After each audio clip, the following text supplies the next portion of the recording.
Bismillahirrahmanirrahim. Alhamdulillahi ala ihsanih wa syukru lahu ala taufiqihi wa amtinanih. Ashhadu an la ilaha illallah ta'ziman li sya'nih wa ashhadu anna Muhammadan abduhu wa rasuluhu da'iyan ila ridwanih. Salawatullahi alaihi wa ala alihi wa ashabihi wa ikhwanih.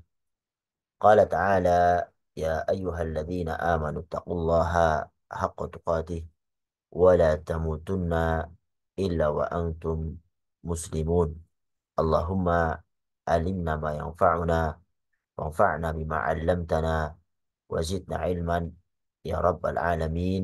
رب اشرح لي صدري ويسر لي أمري واحلل عقدة من لساني يفقه قولي. أما بعد. Segala puji bagi Allah Subhanahu wa taala yang mempertemukan kita pada kesempatan yang berbahagia ini dalam sebaik-baiknya keadaan. Khairukum man ta'allama al-Qur'an wa 'allamah. Sebaik-baik kalian man ta'allama al-Qur'an, yang belajar Al-Qur'an wa 'allamah, dan mengajarkannya. Dan mudah-mudahan kajian kita ini, duduknya kita ini termasuk sebaik-baiknya keadaan yang Allah Subhanahu wa taala berikan kepada kita semuanya untuk mendapatkan kebahagiaan bersama Al-Quran, bersama kalamullah Azza wa Jalla. Kita mulai masuk ke surat yang baru, surat Adz-Dzariyat. Surat Adz-Dzariyat sebagian depannya dia masuk juz 26. Bagian belakangnya dia masuk juz 27. Jadi di antara dua juz. Ya, juz 26 dan juz 27. Surat Adz-Dzariyat ini yang terdiri dari 60 ayat, yang merupakan surat ke-51 ya di dalam urutan Al-Quran, dan dia tergolong surat Makkiyah. Ini surat Makkiyah, surat yang turun sebelum hijrahnya beliau Shallallahu Alaihi Wasallam ke kota Madinah, yang secara umum topiknya itu berbicara tentang penguatan tauhid, tentang keesaan Allah Subhanahu Wa Taala, baik tauhid rububiyah, tauhid asma wa sifat, dan akhirnya kepada tauhid uluhiyah, yaitu hanya menyembah Allah saja dan tidak menyembah kepada makhluk yang Allah ciptakan, baik itu batu ataupun berhala-berhala ataupun matahari, malaikat, dan segala macamnya daripada makhluk yang Allah ciptakan. Dan juga berbicara tentang hari kiamat, tentang hari pembalasan, tentang hari yang mereka akan dikumpulkan oleh Allah Subhanahu wa taala, kemudian diminta pertanggungjawaban atas apa yang mereka lakukan di dunia ini. Kemudian berbicara juga tentang nubuah, tentang risalah, tentang kenabian beliau Shallallahu Alaihi Wasallam, dan penekanan bahwasanya Al-Quran itu turun kepada Nabi Shallallahu Alaihi Wasallam dari Allah Subhanahu wa Taala. Dan topik-topik ini ya, merupakan isu utama yang ditolak oleh orang-orang kafir. Dan kalau kita nanti masuk ke ayat-ayat di surat Adz-Dzariyat ini, kita akan menemukan hal itu. Permasalahan-permasalahan yang ada di fase Mekah. Surat Adz-Dzariyat yang akan kita bahas pada kesempatan kali ini, ayat 1 sampai ayat 19 insya Allah, berkenaan dengan 3 poin. Poin yang pertama tentang janji Allah yang pasti benar adanya. Baik janji terhadap kaum musyrikin yang bahwasanya mereka akan diadab nanti di hari kiamat, ataupun janji yang akan diberikan kepada orang-orang beriman berupa kebahagiaan di dunia dan surga di akhirat. Kemudian eh, berbicara juga tentang penetapan adanya hari pembalasan yang Allah Subhanahu wa taala akan sebutkan beberapa ayat yang berkenaan dengan hal tersebut. Kemudian poin yang ketiga berbicara tentang balasan surga bagi orang yang bertakwa, dan Allah Subhanahu wa taala sebutkan sifat-sifat mereka. Di antaranya mereka itu melakukan sholat malam, ya, sholat tahajud. Di antaranya juga mereka beristighfar di waktu sahur. Sebelum waktu subuh mereka beristighfar. Dan juga salah satu cirinya juga mereka berinfak dari harta yang Allah Subhanahu wa taala titipkan kepada mereka. Inilah 3 poin yang akan kita bahas pada kesempatan kali ini dari ayat 1 sampai ayat 19.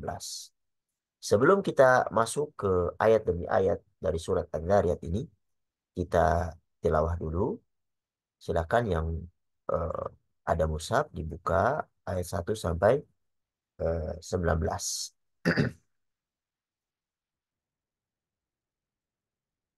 أعوذ بالله من الشيطان الرجيم. بسم الله الرحمن الرحيم. والذاريات ذروا فالحاملات وقرا فالجاريات يسرا فالمقسمات أمرا إنما توعدون لصادق وإن الدين لواقع والسماء ذات الحبك إنكم لفي قول مختلف يؤفك عنه من أفك قتل الخراصون الذين هم في غمرة ساهون يسألون أيان يوم الدين يوم هم على النار يفتنون ذوقوا فتنتكم هذا الذي كنتم به تستعجلون إن المتقين في جنات وعيون آخذين ما آتاهم ربهم إنهم كانوا قبل ذلك محسنين كانوا قليلا من الليل ما يهجعون وبالأسحار هم يستغفرون وفي أموالهم حق للسائل والمحروم. Para hadirin yang dirahmati oleh Allah Subhanahu wa taala, surat Adz-Dzariyat diawali dengan sumpah. Sumpah Allah Subhanahu wa taala dengan makhluknya. Allah berfirman, "Wadz-dzariyati dzarwa." Demi angin yang menerbangkan debu dengan kuat. Falhamilati wiqra. Dan awan yang mengandung hujan. Faljariyati yusra. Dan kapal-kapal yang berlayar dengan mudah. Falmuqassimati amra. Dan malaikat-malaikat yang membagi-bagi urusan. Jadi 4 ayat pertama dari surat Adz-Dzariyat Allah bersumpah dengan makhluknya. Yang mana para ulama berselisih tentang apa yang eh, dimaksud daripada 4 sumpah yang Allah sebutkan berturut-turut di dalam permukaan ini. Permulaan surat ini. Sebagian berpendapat bahwa ini semua berkaitan dengan malaikat. Jadi ketika diartikan dengan malaikat, maka wadzariyati dzarwa, demi malaikat-malaikat yang menerbangkan debu. Falhamilati wiqra, demi malaikat-malaikat yang mengatur awan yang mengandung hujan. Fal jariyati yusra, demi malaikat-malaikat yang mengatur kapal-kapal yang berlayar dengan mudah. Fal muqassimati amra, demi malaikat yang membagi-bagi urusan. Dan kita ketahui bersama bahwasanya di dalam Al-Quran Allah Subhanahu wa Ta'ala itu sering bersumpah dengan malaikat di surat Al-Mursalat, surat An-Naziat, surat As-Saffat, dan ayat-ayat yang lain yang Allah bersumpah dengan malaikat. Yang mana hal ini eh, bertujuan untuk menjelaskan bahwasanya malaikat malaikat itu adalah makhluk Allah. Mereka bergerak berdasarkan perintah Allah. Jadi tidak berhak untuk disembah. Ini membatalkan keyakinan orang-orang musyrik bahwasanya mereka menganggap para malaikat itu putri-putri Allah. Di Quran surat Az-Zukhruf ayat 19 Allah sebutkan waja'alul malaikata alladzina hum ibadur rahmani inatha. Dan mereka menjadikan malaikat-malaikat yang mereka itu adalah hamba-hamba Allah yang Maha Pemurah sebagai orang-orang perempuan, inatha. Maka Allah tanya, asyahidu khalqahum? Apakah mereka itu menyaksikan penciptaan malaikat-malaikat itu? Satu tabu syahadatuhum wa yus'alun. Ya, kelak akan dituliskan persaksian mereka itu dan mereka akan dimintai pertanggungjawaban. Sehingga apa? Pengagungan mereka terhadap malaikat membawa mereka untuk menyembah para malaikat. Maka melalui ayat ini Allah membantah keyakinan dan pemahaman mereka dan bahwasanya malaikat adalah makhluk Allah, bukan putri-putri Allah. Bahkan mereka tunduk di bawah perintah Allah Subhanahu wa taala. Ada yang berpendapat lain seperti Ibnu Ashur di dalam tafsirnya At-Tahrir wa Tanwir, beliau menyebutkan bahwasanya empat sumpah ini itu bukan berkenaan dengan malaikat, tapi berkenaan dengan angin. Jadi ketika berkenaan dengan angin, maka artinya wadzariyati dzarwa, demi angin yang berhembus.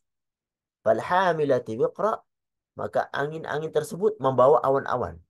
Faljariyati yusra, lalu angin-angin itu mendorong awan-awan ke tempat yang siap untuk diturunkan hujan. Falmuqassimati amra, maka angin-angin yang siap membagi hujan sesuai dengan tempat yang ditakdirkan oleh Allah Subhanahu wa taala untuk diturunkan hujan. Di ayat ini Allah bersumpah dengan angin yang berhembus dengan kuat, di mana angin-angin tersebut membawa awan yang berat yang kemudian siap diturunkan ke tempat-tempat yang Allah kehendaki.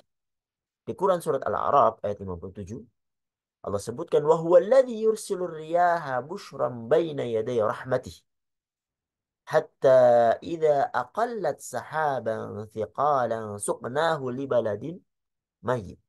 Dialah yang meniupkan angin sebagai pembawa gembira mendahului kedatangan rahmatnya, yaitu hujan.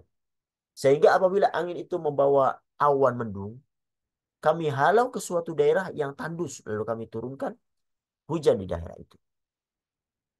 Kalau dilihat dari segi bahasa, pendapat Ibnu Ashur ini sangat kuat. Karena pada permulaan ayat Allah bersumpah dengan kata yang mengawali, kata yang diawali dengan huruf wa, wadzariyati dzarwa. Setelah itu Allah menyebutkan ayat selanjutnya dengan kata yang diawali huruf fa, falhamilati biqra, faljariyatus yusra, falmuqassimati amra. Yang fa artinya adalah maka atau lalu, kemudian.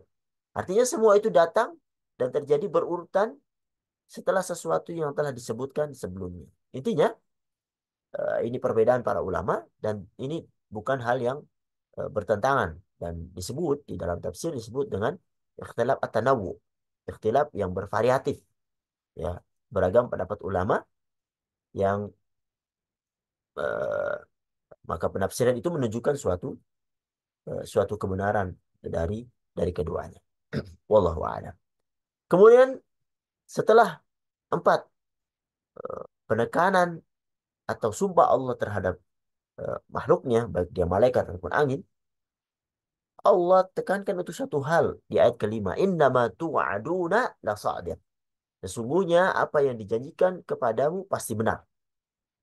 Allah bersumpah dengan malaikat atau yang berpendapat dengan angin. Bertujuan untuk menekankan bahwa apa yang dijanjikan oleh Allah kepada makhluknya pasti benar.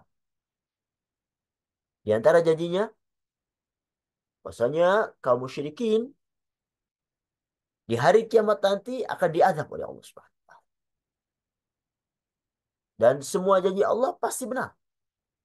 Di antara janji Allah Subhanahu wa taala juga bahwasanya orang-orang beriman mereka akan diberi kebahagiaan di dunia dan mendapatkan surga di akhirat. Dan semua janji Allah tersebut benar adanya. Wa inna ad-dina lawaqi'. Dan sesungguhnya hari pembalasan pasti terjadi. Balasan bagi orang yang beriman surga. Balasan bagi orang kafir adalah siksaan neraka jahanam. Was-sama'i dzatil hubuk. Demi langit yang mempunyai jalan-jalan. Di ayat ini Allah bersumpah pada yang kedua kalinya ya, dengan was-sama, dengan sama, dengan langit. Dzatil hubuk yang mempunyai jalan-jalan. Al-hubuk, para ulama berbeda pendapat. Ada yang mengatakan hubuk itu at-turq, yaitu jalan-jalan. Artinya di langit terdapat banyak jalan yang tidak pernah dilihat oleh manusia. Hanya Allah saja yang mengetahui tentang jalan-jalan tersebut dan manusia tidak mengetahui. Ada yang mengatakan al-hubuk eh, diambil dari sebuah arti yang seolah layaknya tenunan. Langit itu layaknya tenunan yang kokoh dan rapi. Dan demikian juga eh, langit, ya, dia kokoh, rapi, kuat, dan sama sekali tidak rusak. Sehingga apa? Tatanannya itu menjadi sangat sempurna.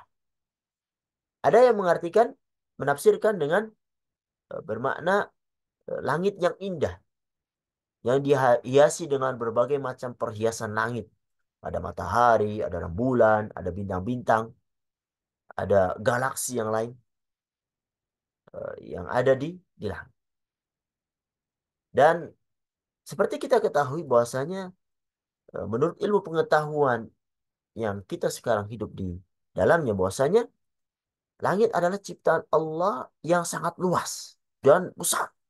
Di dalamnya terhiasi dengan berbagai macam galaksi dengan jumlah yang tidak terhitung banyaknya. Ada galaksi Bima Sakti. Dan ini adalah salah satu dari jutaan galaksi yang ada. Galaksi yang sangat luas dan memiliki garis edar tersendiri. Di dalamnya terhadap banyak planet yang mengelilingi matahari. Menurut ilmu astronomi, bahwasanya matahari itu memiliki ukuran yang sangat besar dan luas. Berkali-kali lipat dari besarnya bumi. Dan ini cukup menunjukkan bahwasanya Allah Subhanahu wa taala yang menciptakannya itu maha maha agung. Namun dari sudut lain, dari langit ini ada ciptaan Allah yang lebih besar ternyata. Matahari. Ya. Bumi besar. Matahari lebih besar dari bumi. Dan ada yang lebih besar lagi. Seperti matahari di galaksi-galaksi yang lain. Dan dia bertebaran. Bahkan jutaan planet dan bintang yang tidak kita ketahui. Masing-masing planet atau bintang tersebut mungkin ya Allah alam besarnya seperti matahari atau lebih besar lagi, tapi kita tidak mengetahuinya. Dan eh, banyaknya jumlah galaksi ini itu beredar dan berada di dalam langit yang sangat luas dan semua itu tersusun dengan rapi. Tidak bertabrakan. Masing-masing beredar pada orbitnya dan memiliki aturannya tersendiri. Kemudian Allah lanjutkan, innakum lafi qawli mukhtalif. Sesungguhnya kamu itu benar-benar dalam keadaan berbeda pendapat. Pada ayat ini Allah mengajak berbicara kepada orang-orang musyrik. Karena mereka selalu dalam keadaan yang kontradiktif. Dalam berbagai hal. Seperti masalah kiamat. Mereka berbeda pendapat. Di antara mereka ada yang mengatakan bahwasanya kiamat itu tidak mungkin terjadi. Ada juga yang mengatakan bahwa mungkin yang dibangkitkan hanyalah ruh. Dan berbagai macam perkataan yang bersisi lainnya. Contoh yang lain, perkataan mereka, mereka berselisih tentang Nabi Muhammad. Sebagian mengatakan orang gila, sebagian yang mengatakan penyihir, sebagian lain yang mengatakan dukun, penyair. Ya.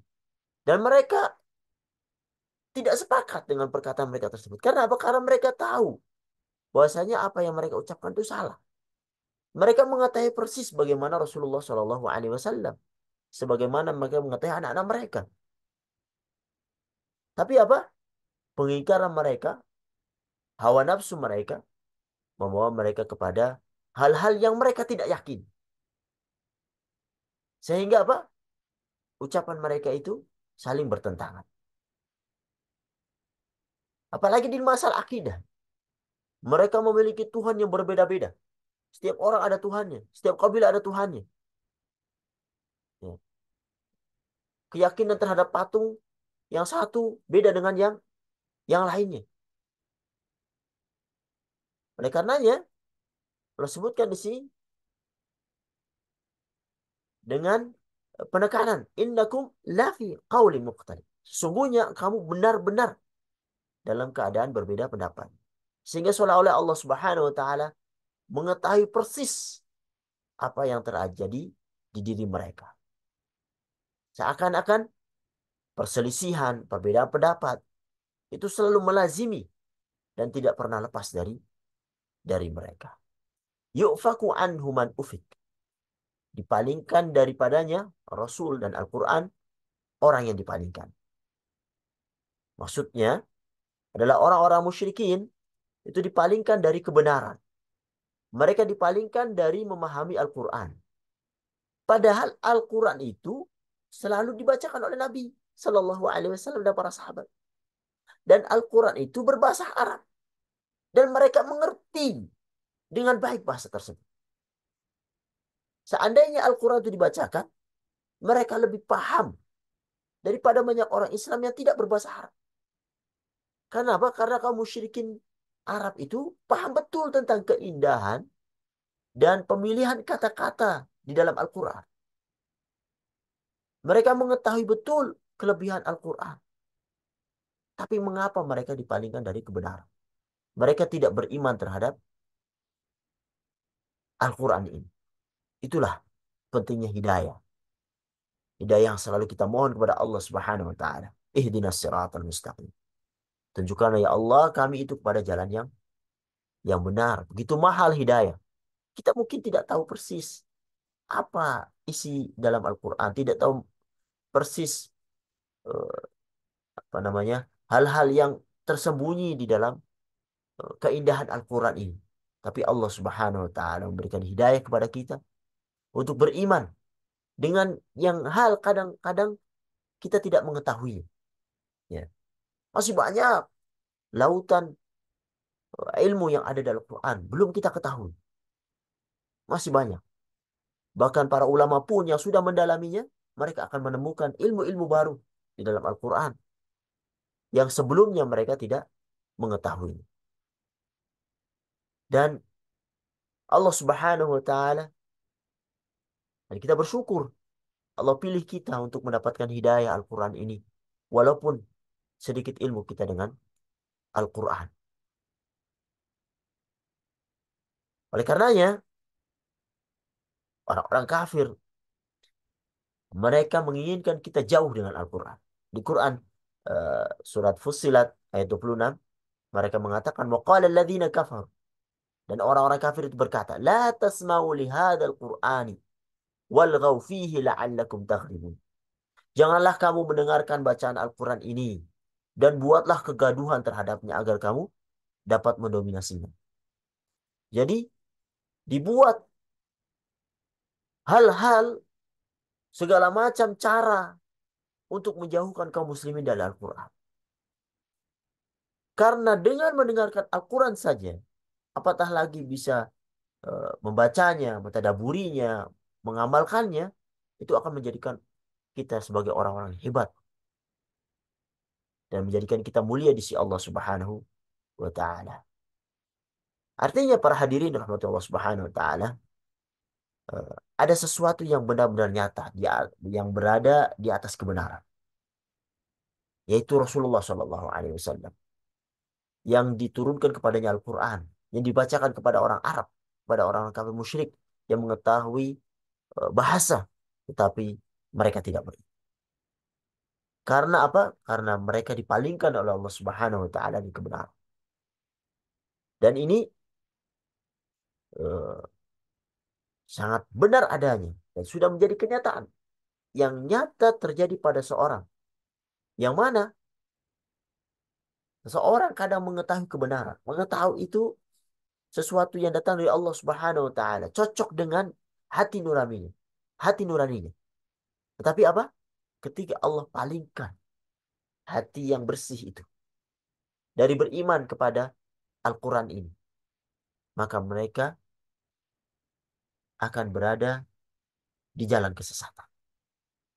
Oleh karenanya, kita selalu mohon kepada Allah Subhanahu wa taala, ya muqallibal qulub, ya Allah yang maha membolak-balikan hati, tetapkan hati ini di dalam agamamu, di dalam hidup ini, dan matikan kami dalam kebenaran, di dalam husnul khatim. Karena kita tidak tahu. Bisa jadi Allah Subhanahu wa taala mencabut nikmat ini dikarenakan sikap kita yang acuh terhadap kitabullah ini. Sikap kita yang tidak menerima kebenaran, ada kesombongan, ada ria, lebih menggantungkan diri sendiri daripada apa yang datang dari Allah Subhanahu wa taala, maka ini sangat bahaya. Ya.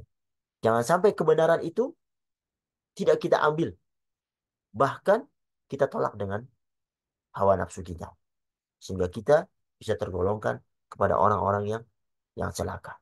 Nasallallahu alaihi wasallam. Para hadirin yang rahmati Allah Subhanahu wa taala, kemudian qutilal kharrasun. Terkutuklah orang-orang yang banyak berdusta. Al-kharrasun dari kata al-khars, artinya adalah menduga-duga. Artinya mereka selain dibuat atau selain disebut dengan sebutan pendusta, Allah juga menyebut mereka dengan penduga-duga. Karena seluruh keyakinan yang mereka miliki adalah dugaan semata. Tidak ada yang pasti.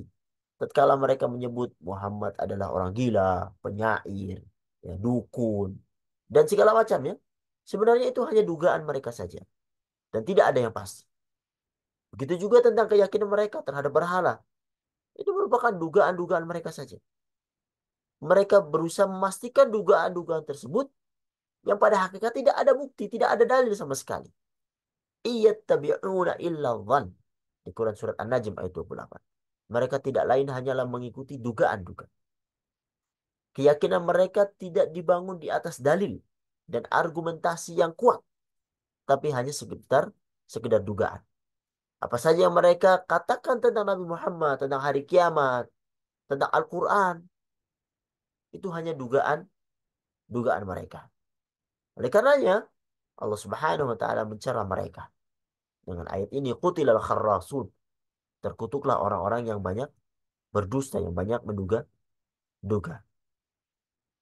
Siapa mereka? Alladzina hum fi ghamratin sahun. Yaitu orang-orang yang terbenam dalam kebodohan yang lalai. Orang-orang yang sibuk dalam kebodohan mereka.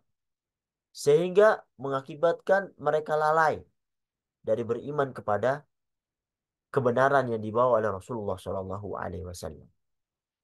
Mereka sibuk mengikuti hawa nafsunya dan tidak mau menerima apa yang sebenarnya sesuai dengan fitrah yang Allah Subhanahu wa taala tetapkan kepada mereka. Bahkan mereka sesumbar dengan mengatakan yas'aluna ayyana yaumuddin. Mereka bertanya, Bilakah hari pembalasan itu? Masya Allah. Sesumbar mereka kepada Nabi Muhammad. Kapan hari kiamat? Engkau telah mengatakan adanya surga, ada neraka, ada yang hisab, ada hari perhitungan, hari kebangkitan. Kapan itu terjadi? Ya. Kapan? Maka Allah jawab, yaumahum 'alan nari yuftanun. Hari pembalasan itu ialah pada hari ketika mereka diazab di atas api neraka. Ketika orang-orang kafir mengejek Rasulullah dengan bertanya kapan terjadinya hari kiamat. Maka Allah jawab. Sekaligus Allah ajak mereka. Bahwasanya hari kiamat akan datang tatkala engkau orang-orang kafir dibakar di api neraka. Tatkala engkau diazab, itulah hari kiamat datang. Ya. Ayat ini menunjukkan bahwasanya Rasulullah itu tidak mengetahui kapan terjadi hari kiamat. Karena Rasulullah tidak bisa menjawab. Karena hari kiamat itu datangnya dari Allah Subhanahu wa taala. Allah yang Maha mengetahui. Nabi Muhammad tidak mengetahui. Maka kalau Nabi Muhammad tidak mengetahui, yang di bawah beliau Shallallahu Alaihi Wasallam pasti tidak akan mengetahuinya. Maka kalau ada yang prediksi tanggal sekian, tahun sekian terjadi kiamat, maka itu tidak benar. Ya, cuma prediksi-prediksi saja. Dan mungkin ini sebuah kenekatan dia. Apalagi kalau pakai ilmu cocok logi, dicocok-cocokkan. Ya. Ramalan-ramalan suatu yang terjadi cocok-cocokan dengan hitungan-hitungan yang eh, tidak pasti. Ya. Kemudian dipastikan tahun ini pasti kiamat. Ya.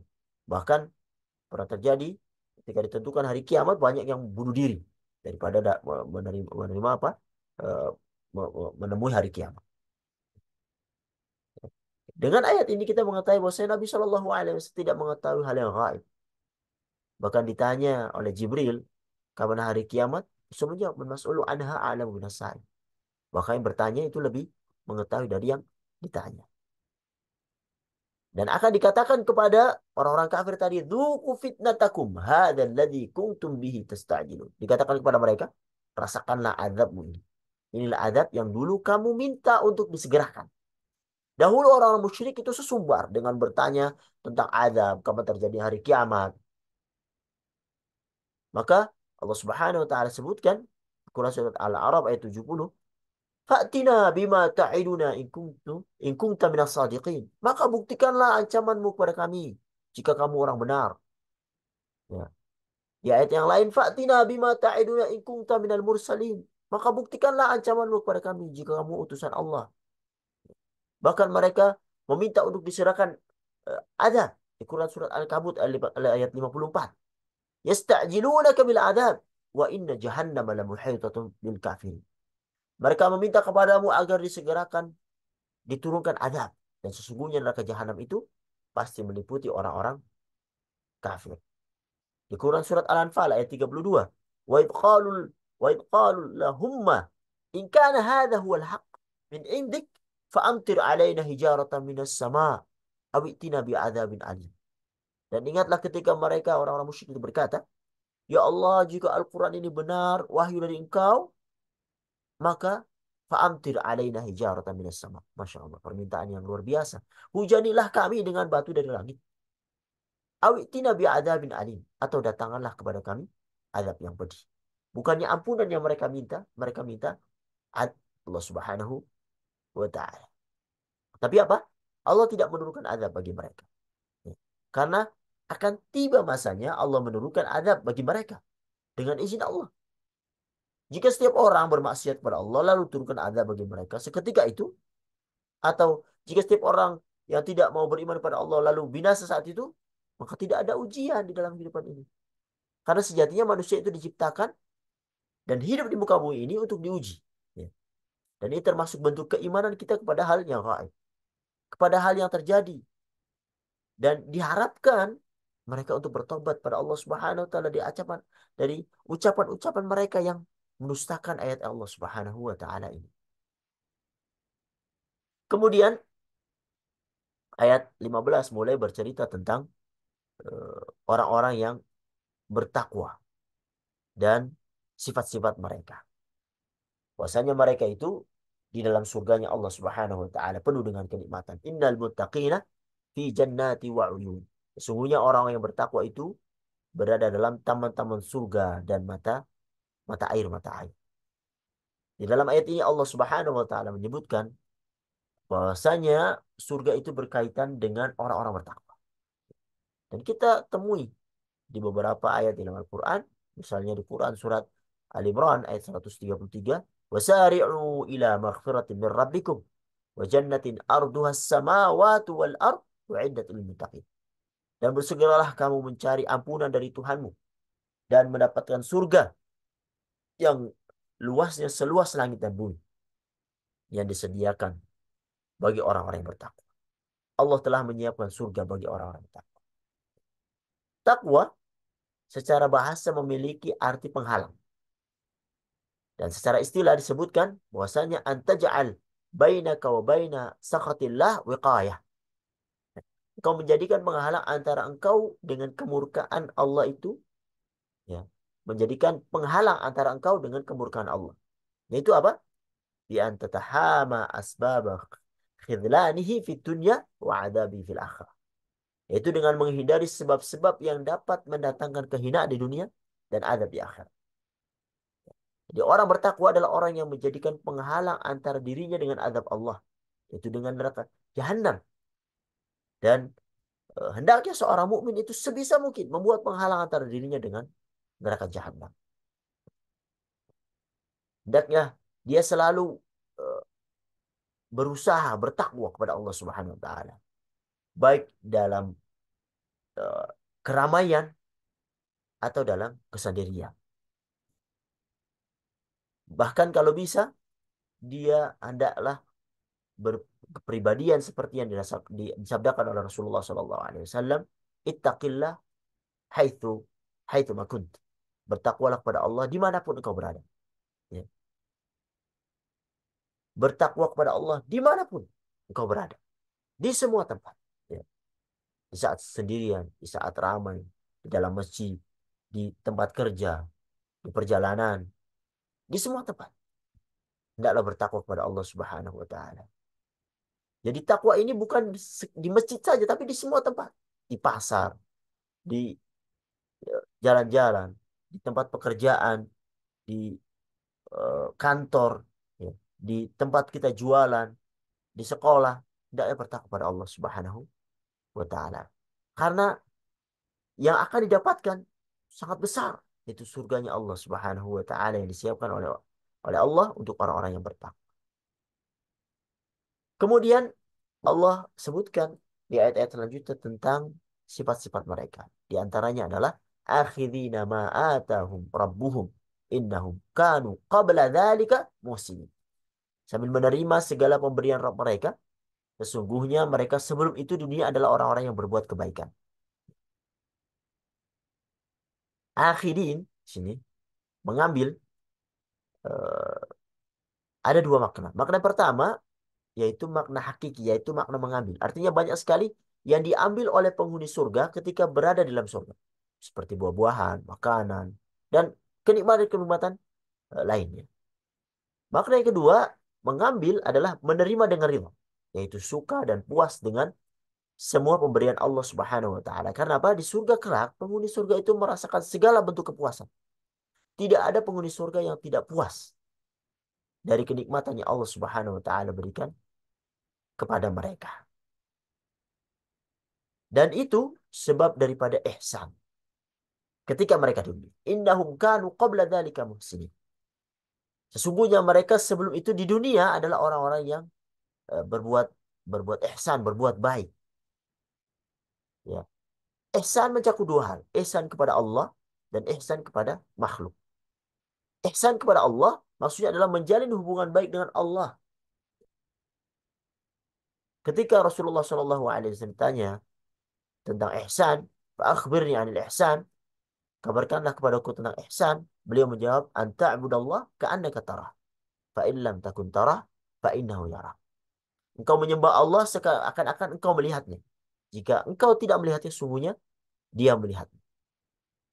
Dan ini isyarat kepada kita untuk meningkatkan keimanan kita kepada Allah Subhanahu wa taala. Karena apa?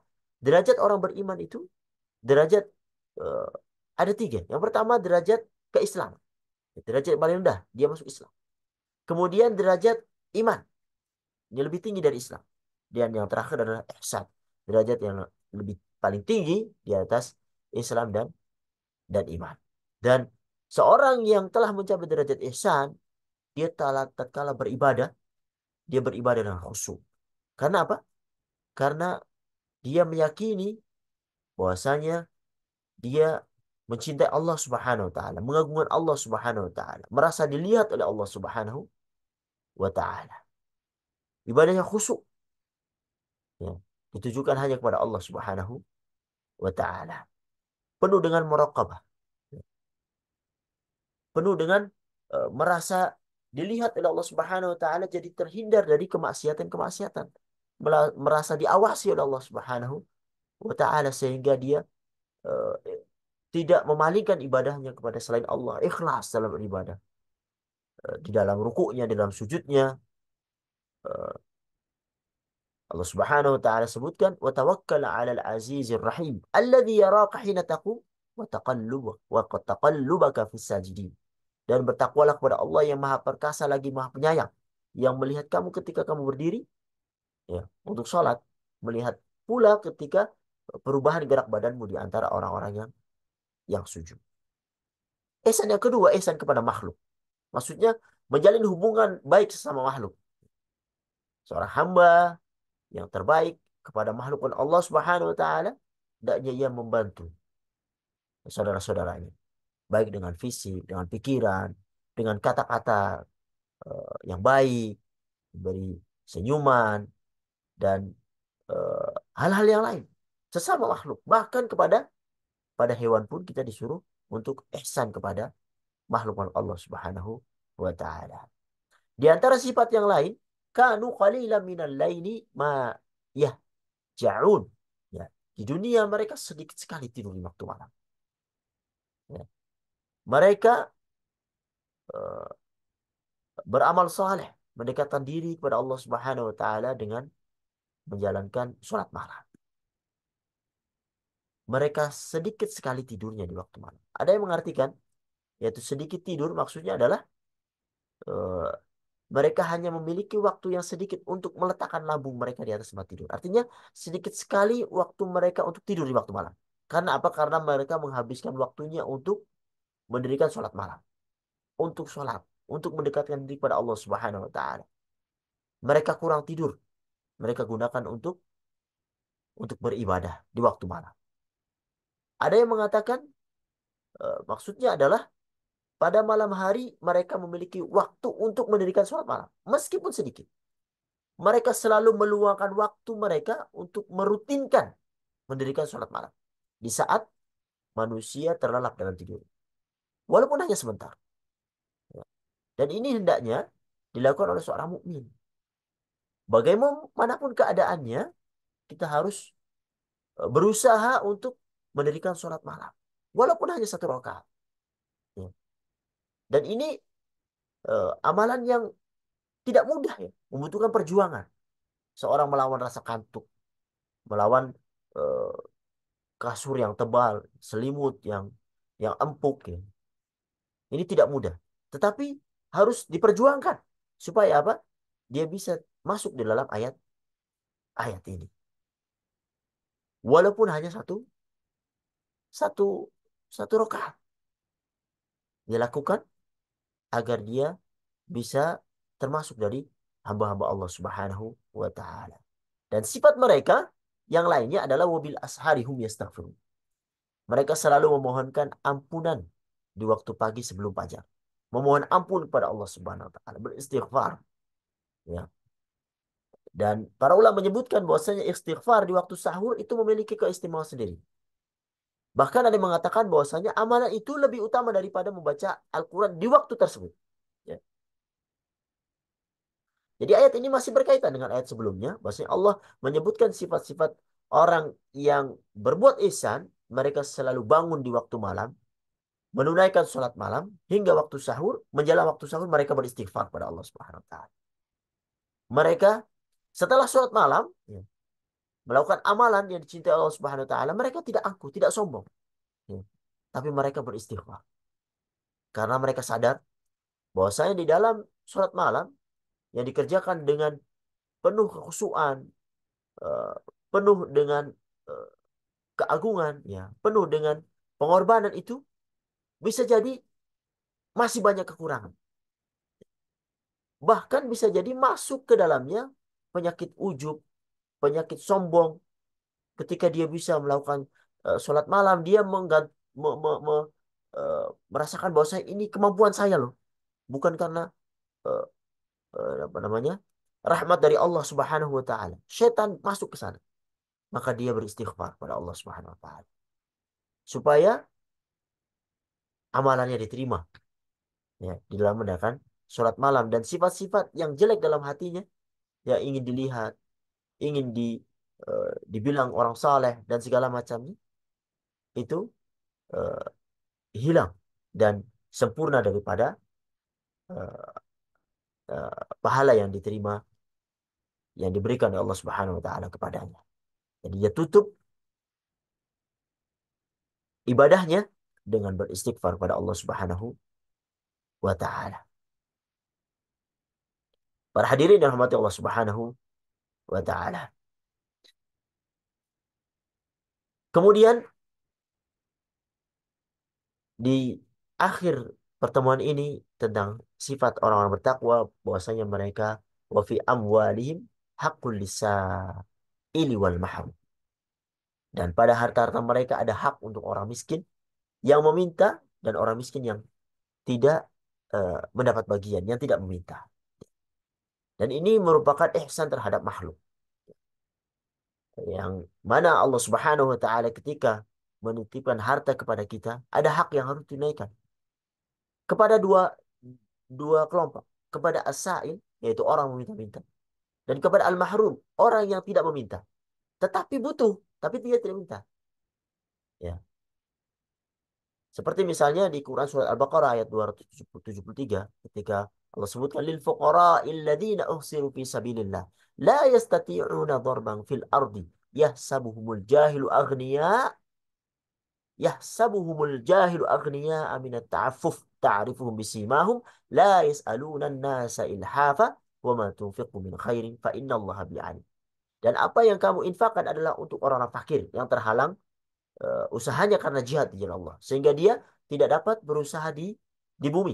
Dan orang lain yang tidak tahu menyangka mereka itu adalah orang-orang kaya karena mereka menjaga diri dari meminta-minta.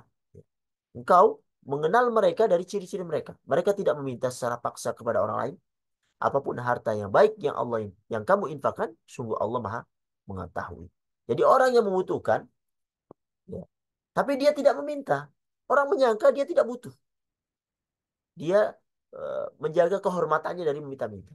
Tapi hendaknya orang yang memiliki kelebihan harta, hendaknya eh, apa namanya, mencari orang-orang seperti ini. Selain memberi kepada orang yang meminta, dia cari juga orang yang butuh tapi tidak meminta. Dan mereka eh, membuat orang-orang yang Allah titipi harta, orang-orang kaya, membuat harus harus peka terhadap kondisi orang-orang yang seperti ini, dari kawan-kawannya misalnya, yang mereka menjaga diri, menjaga harga diri dari meminta padahal mereka butuh. Mungkin perlu kita datangi rumah dia, kita berikan dengan sembunyi-sembunyi supaya dia tidak malu. Dan ini merupakan perbuatan yang terpuji. Jadi infak diberikan kepada orang yang meminta dan orang yang butuh tapi tidak meminta. Inilah uh, beberapa sifat daripada orang yang bertakwa yang Allah sebutkan di akhir pertemuan kita kali ini. Para hadirin yang rahmati Allah Subhanahu Wa Taala, itulah yang bisa kami sampaikan pada kesempatan kali ini. Apabila ada benarnya datang dari Allah Subhanahu Wa Taala, apabila banyak salahnya itu datangnya dari kami. Hadza wa sallallahu ala Muhammad wa ala alihi wa sahbihi ajma'in.